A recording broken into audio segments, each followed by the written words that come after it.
ওরে মুসলমান তোরা হারাস না ঈমান, ওরে মুসলমান তোরা হারাস না ঈমান।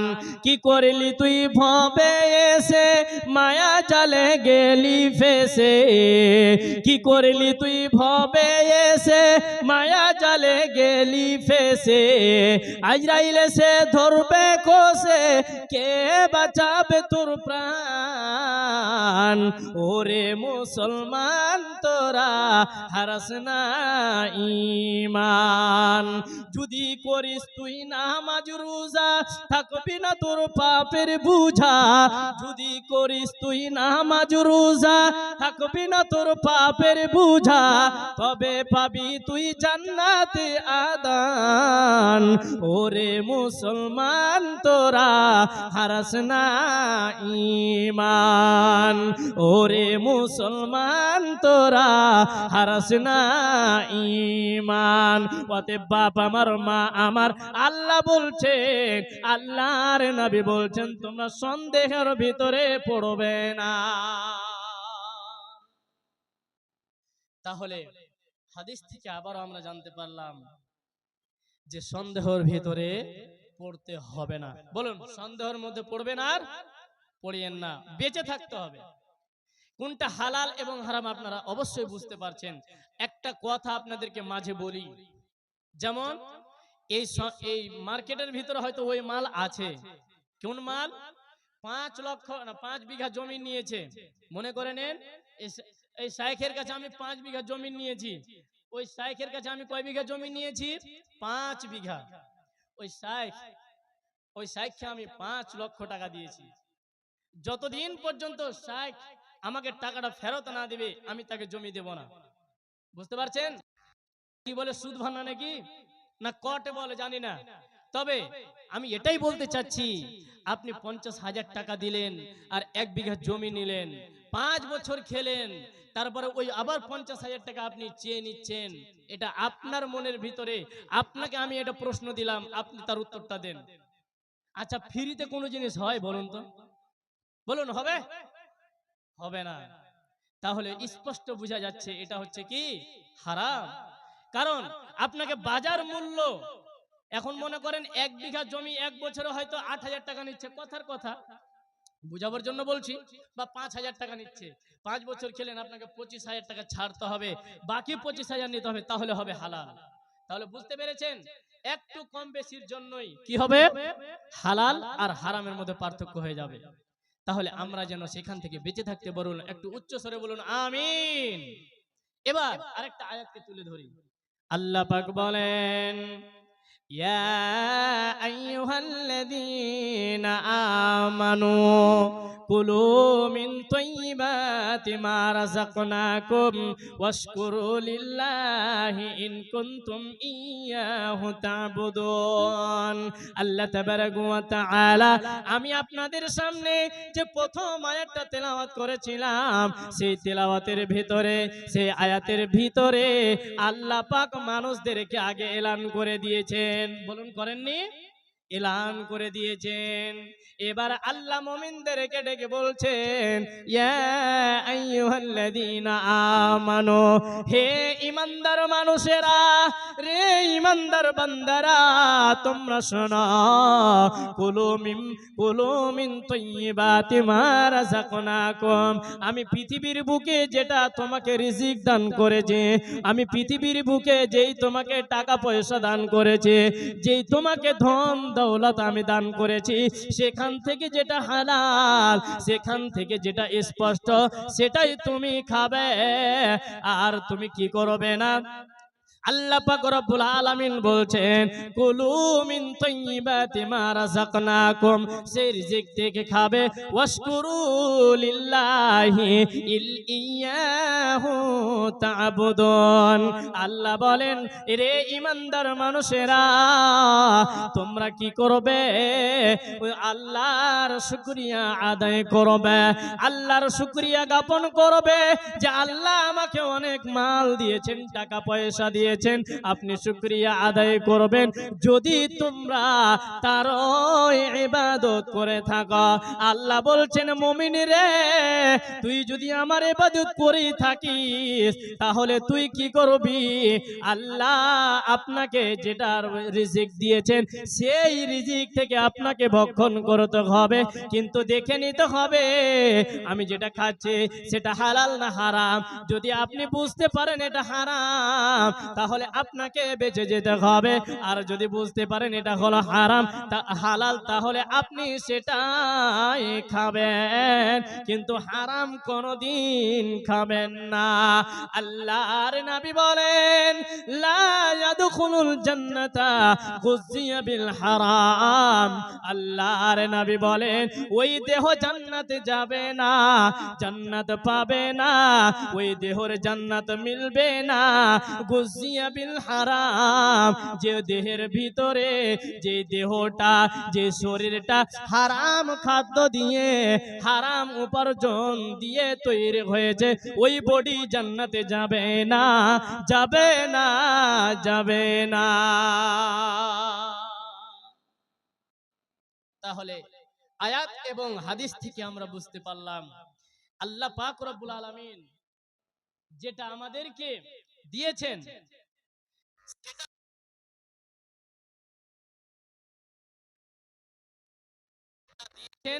সেটা থেকে আপনি খাবেন, কিন্তু যেটা হালাল। আর আল্লাহর নবী বলছেন লা ইয়াদখুলুল জান্নাতা, ওই দেহ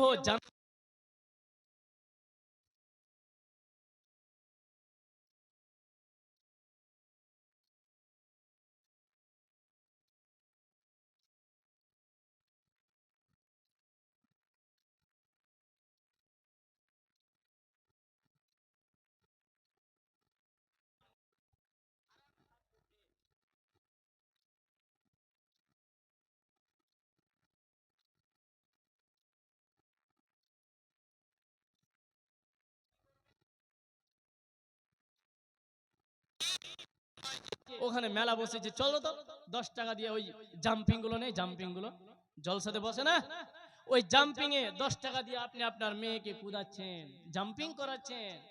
বুঝতে পেরেছেন ওটা কি? ওটা এক ধরনের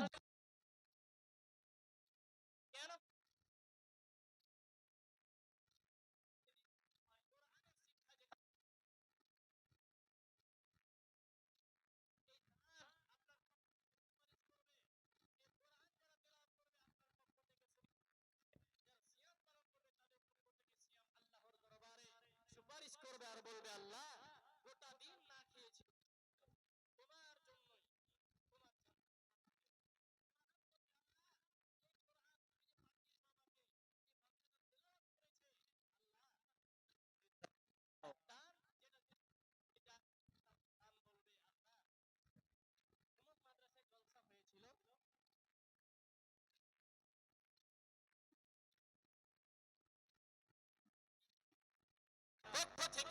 আপনার পক্ষ হয়ে আপনার বিপরীত নয়, আপনার ন্যায়ের দিকে আল্লাহর দরবারে সুপারিশ জানাবেন। তাহলে আমি বেশি কিছু বলতে চাই, আওয়াজ করে না কারো এই কিতাবের উপরে সন্দেহ আছে? নেই। তাহলে এই কিতাবটা হলো একটা সত্য কিতাব, লা রাইবা ফি, যার ভিতরে কোনো সন্দেহ নেই। তাহলে এই কিতাবটার দাম কত বলুন তো, কেউ বলতে পারবেন? এটার দাম হয়তো 300 টাকা, বড় কোরআনের দাম হচ্ছে 500 টাকা মিনিমাম। নরমাল ভালোটা যদি নিতে যান ভালো পাতা দিয়ে তাহলে হবে 500 টাকা। তো বেশি কিছু চাইবো না আমি, আপনাদের কাছে এটা আবদার, এই মাদ্রাসাকে টিকিয়ে রাখার জন্য। আরে মৌলভী সাইদুর রহমান না আসুক কোনো প্রয়োজন নেই, চলে যাক কোনো অসুবিধা নেই, কিন্তু যেন মাদ্রাসা না মরে যায়, মাদ্রাসা যেন না মরে যায়। এই মাদ্রাসাকে টিকিয়ে রাখার জন্য আল্লাহ, কোন আল্লাহর বান্দা আছেন যে 2000 টাকা দান করবেন? শুধু একজন বলুন, একজন দেন, তারপরে দেখছি। একজন শুধু আমি চাইছি, কোন আল্লাহর বান্দা আছেন যে মাওলানা আমি আমার মায়ের জন্য দিলাম, আমি আমার বাপের জন্য দিলাম, আমার কোলের সন্তান একটা মারা গেছে আমি তার জন্য দিলাম 2000 টাকা, পরে দেবেন, এখন না পারবেন পরে দেবেন। তো কোন আল্লাহর বান্দা আছেন? ওয়ালাইকুম আসসালাম। এই গ্রামের খায়রুল হক নামে ইন্তেকাল করেছেন, ওনার শাশুড়ি ইন্তেকাল করেছেন। এ 500 টাকা, মাশাআল্লাহ। জাগা, আমি মনে করছিলাম যে কোরআনও চাইবো, তো মনে করেন একটা কোরআনের দাম হলো। তো কেউ আল্লাহর বান্দা এমন নেই যে একটা 2000 টাকা? একটু হাত উঠিয়ে বলবেন, মৌলভী সাহেব আমার বেটি মারা গেছে, আমার 6 মাসের সন্তান মারা গেছে, মা আল্লাহ মৌলানা আপনি এই 2000 টাকা নেন আর একটু প্রাণ খুলে দোয়া করে দেন। আল্লাহ আপনি এসে বলবেন মৌলানা আমার মা মারা গেছে, এই মা যেন কবরে শান্তি পায়, এই জন্য আমি 2000 টাকা দিলাম এই মাদ্রাসাকে টিকিয়ে রাখার জন্য। মৌলানা আপনি একটু প্রাণ খুলে দোয়া করে দেন, আমি তার জন্য দোয়া করব। কোন আল্লাহর বান্দা আছেন 2000 টাকা? ওয়াজ আমি শেষ করিনি, এখানে কয়টা মিনিট আপনাদের কাছে চেয়ে নিচ্ছি, 5-7টা মিনিট। যদি আপনারা দেন তাও আমি ওয়াজ করব, না দেন তাও ওয়াজ করব, তাও দোয়া করব। তবে আমাকে যদি না দেন, পরের বক্তা যিনি আসবেন তার হাতে আপনারা কালেকশনটা দেবেন। আরে একজন তো কেউ উঠেন, শুধু 2000 টাকা বেজ্জত করে ঘুরিয়ে পাঠাবেন? কোন এমন জলসাতে গিয়ে এরকম ভাবে আসেনি খালি হাতে, যেখানেই গেছি একটা না একটা হয়েছে। কোন আল্লাহর বান্দা আছেন একজন মায়ের মা বোনদের কাছ থেকে একজন শুধু? কেউ নেই, কেউ নেই বোধহয়।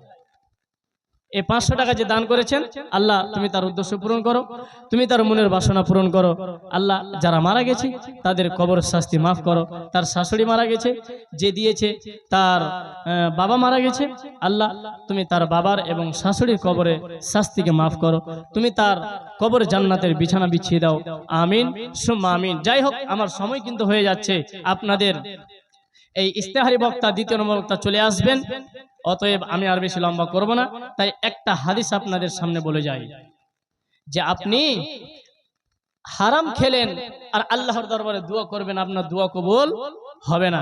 এটা আমার একটা আবদার থাকলো যে আপনারা কেউ একজন 2000 টাকা দেবেন, 2000 টাকা। যাই হোক, আমি এবার হাদিসটা তুলে ধরি।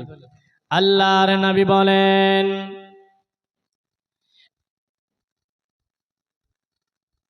কে দিয়েছে? আচ্ছা বেনামে দে, মাশাআল্লাহ, লিল্লাহে তাকবীর।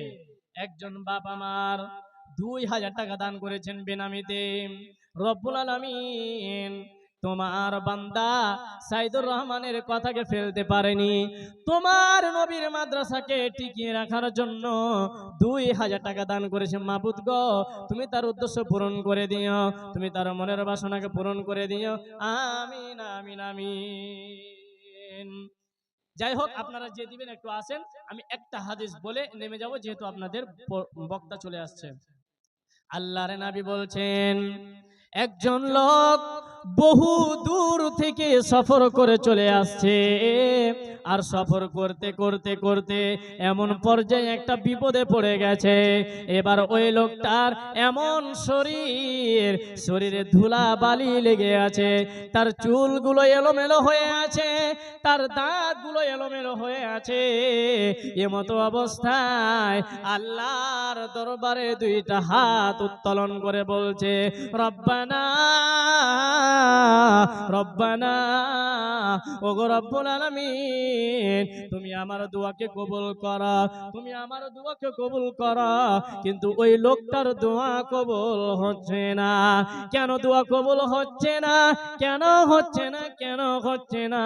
তার কারণ হলো একটাই, যে তার শরীরের ভিতরে যে মাংস রয়েছে সেটা হারাম খাদ্য দিয়ে হয়েছে, তার শরীরের ভিতরে যে রক্ত রয়েছে সেটা হারাম উপার্জন দিয়ে হয়েছে, তার পোশাকটা ছিল হারাম, তার বডিও গোটাই নাপাক হয়ে গিয়েছিল। এর কারণে ওই মানুষটার, ওই বান্দাটার দোয়া আল্লাহর দরবারে মঞ্জুর হয় না। এখান থেকে আমি বলতে যাচ্ছি, বাপ আমার, মা আমার, আপনার ভিতরে যদি হারাম 5 টাকাও ঢুকে থাকে, হারাম রক্ত দিয়ে, হারাম টাকা দিয়ে যদি আপনার রক্ত তৈরি হয়ে থাকে, আপনার মাংস তৈরি হয়ে থাকে, আপনার দোয়া কবুল হবে না, হবে না, হবে না। আরো একটা ঘটনা আপনাদের সামনে তুলে ধরি। হযরত আবু বকর যখন নবী পাক মারা গেলেন, নবী পাক মারা যাওয়ার পর প্রথম খলিফা হলো হযরতে আবু বকর। হযরতে আবু বকরের একজন দাস ছিল, কর্মচারী ছিল, একজন লিডার কর্মচারী ছিল, তার নাম বোধহয় আব্দুর রহমান এরকমই হবে। যাই হোক, ওই তার কর্মচারী একদিন দুধ এনে দিল আবু বকরকে আর বললেন, ওগো আবু বকর, ওগো আমার মালিক, তুমি এটা খাও, আমি আপনার জন্য নিয়ে আসলাম, আপনি খান। খেয়ে নেওয়ার পর ওই কর্মচারীটা হযরতে আবু বকরকে বলছে, রে আবু বকর, রে আমার মালিক, আপনি জানেন এটা হলো একটা পূজা করা গির্জার ঘর থেকে দুধ টানা, এর ভিতরে কি এটা কি খাওয়া যাবে? হযরতে আবু বকর বললেন, না না না, এটা খাওয়া যাবে না, এটা হলো হারাম।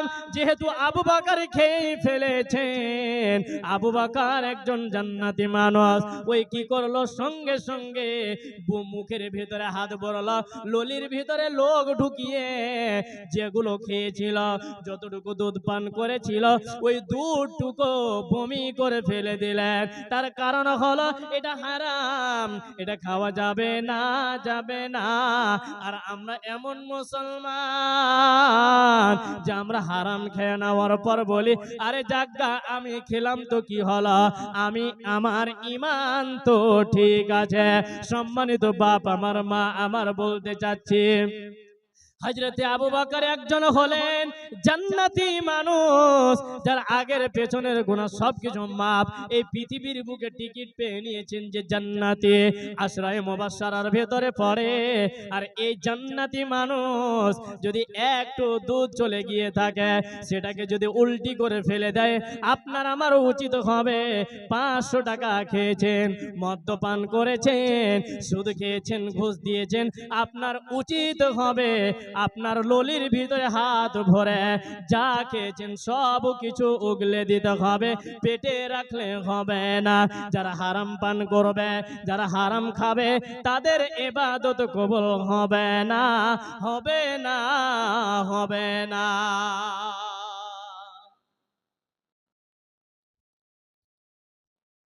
তো বলছিলাম, একজন জান্নাতি মানুষ, সে একটু দুধ পান করেছে, তাও ফের খাওয়ার পরে জানতে পারলো। তার কর্মচারী বলছে, এটা হচ্ছে ওই পূজা পাঠ করার ঘর থেকে, গির্জা থেকে এনেছি। আবু বকর, এটা কি হারাম হবে? আবু বকর বুঝতে পারলেন, আহা, এটা তো হারাম, আমি চাই না যে হারাম খাদ্য আমার ভিতরে থাক। আবু বকর মনে করলেন যে আমি চাই না যে আমার ভিতরে থাক এই হারাম খাদ্য। এবার আপনাদেরকে একটা আয়াতকে টেনে নিয়ে আসি আপনাদের সামনে। আল্লাহ পাক রব্বুল আলামিন প্রথমে বললেন মানুষদেরকে, তারপরে বললেন মুমিনদেরকে, এবার বলছেন কাকে? দেখেন, বিসমিল্লাহির রহমানির রহিম, ইয়া আইয়ুহার রাসূল।